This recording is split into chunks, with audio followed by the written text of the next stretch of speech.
بسم الله الرحمن الرحيم الحمد لله والصلاة والسلام على رسول الله وعلى آله وصحبه ومن والاه. خاغلو اوریدونکو خوندورونو السلام علیکم ورحمت الله وبرکاته. دا د پنوي درس کې ان شاء الله العزیز پات اسباب بیانو، هغه اسباب چې د هغې په ارتکاب سره انسان د الله د قهر او د غضب مستحق ګرځيږي. 19 اسباب مو بیان کړي وو. شلم سبب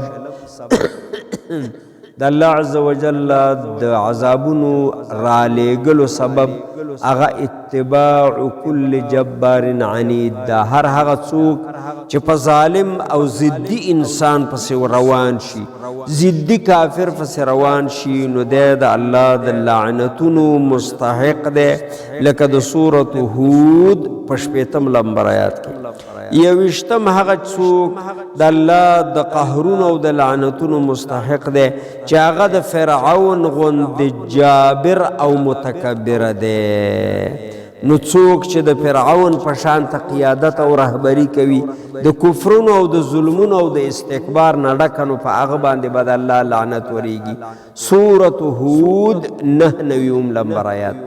او 22 په هر هغه انسان باندې لعنت د الله وریږي چې قرآن او حدیث و خبره کوي او دا وایي زه د قرآن او حدیث نه منم او ما سره پلانې دود او رواج او دستور دی، لکه ابلیس علیه اللعنت ته چې کله وویلی شو سجده وکړه، د سجده ونه کړله او باطل قیاس را د مخې ته که.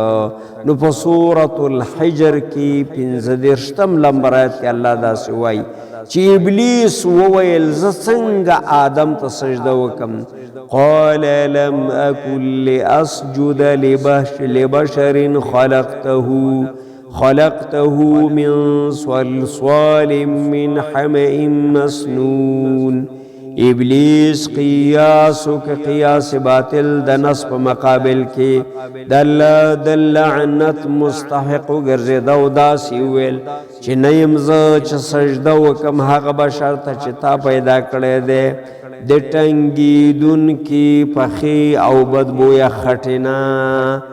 نو هر هغه څوک چې د الله عز وجل د کتاب په مقابل کې او د نبوي سنتو مقابلې ته راوځي او هغه قیاس باطل په نص شرعي باندې مخکې کوي، نو په دغه انسان باندې د الله لعنت وریږي.